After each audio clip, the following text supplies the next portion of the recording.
Hello class, welcome to let school online class. तो आज हम अपना अगला पार्ट पढ़ेंगे। एक तस्वीर के दो पहलू, यानी एक पिक्चर होता है और उसके दो अलग अलग अर्थ होते हैं। तो इस पार्ट में लेखक ने बंदरों के प्रसंग द्वारा स्वतंत्र एवं पारतंत्र, यानी वह जब जंगल में थे तो वह किस प्रकार थे, और जब वह बंद होकर यानी पिंजरे में रहकर जब वह लोगों की नुमाइश होती है, यानी गार्डन में वगैरह उन्हें सजाया जाता है, तो उन प्राणियों का स्वभाव में किस तरह परिवर्तन होता है। जब बंदर जंगल में स्वतंत्र था तब उनमें प्रेम का भावना थी। जब उन्हें गाड़ी में बंद कर ले जाया जा रहा था तो वे क्रोधवश एक दूसरे को घायल कर अपना गुस्सा प्रकट कर रहे थे। वानरी ने अपने बच्चे को दूध न पिलाकर उसे काट लिया था।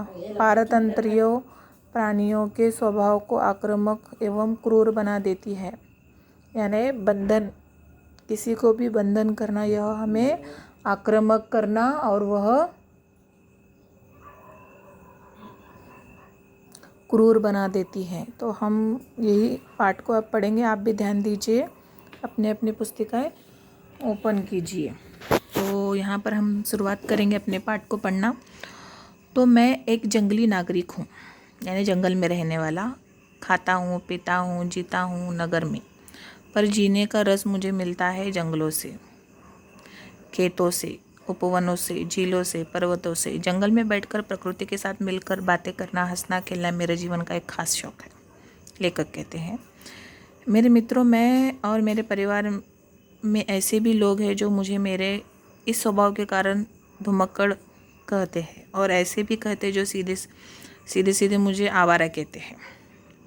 उन लोगों को तर्क शैली, सोचने की शैली संक्षेप में यह है कि अरे भाई उठो बैठो, चार साथियों में, मित्रों में, यह क्या है कि जंगल में अकेले जाकर पड़े हो। उन्हें समझाने को कभी मैं कहता हूँ कि भाई जंगल में जाकर भी जो अपने को अकेला महसूस करे उससे अधिक अभागा कौन है। तो वे इस तरह हंसते हैं कि जैसे मैंने अजीब बात कही हो, ऐसे वह हंसते रहते हैं। जंगलों में घूमना, या यूँ ही कहूँ कि नित नए जंगलों में घूमना मेरा स्वभाव है। उस दिन घूमने निकला तो जा निकला बंदरों के बाग में। यहाँ सैकड़ों बंदर रहते थे। वे क्या खाकर जी या पनप रहे हैं मैं नहीं जानता, पर हाँ, मंगलवार के दिन नगर के 2-4 पुराने विचारों के सज्जन यहाँ आते हैं। इन्हें हनुमान का रूप समझते हैं। बंदरों को चने और गुड़ अवश्य खिला जाते हैं। पता नहीं उन्हें उससे लोक परलोक में क्या फल मिलता है ऊपर जाने के बाद।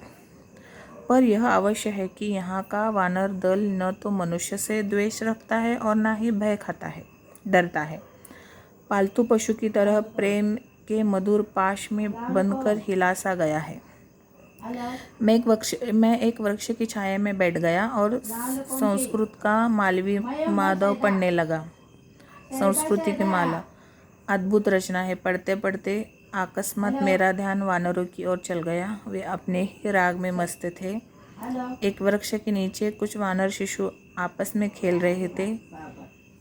एक बच्चा दूसरे की पीठ पर चढ़ने लगा तो तीसरे ने उसकी पूंछ पकड़कर खींच ली।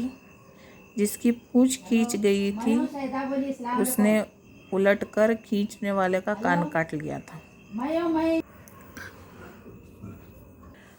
तो आज आपका गृह कार्य रहेगा वो इन शब्दों को, ये पेज नंबर जो पहला है उसके 10 शब्दार्थ अपने नोटबुक में लिखना है।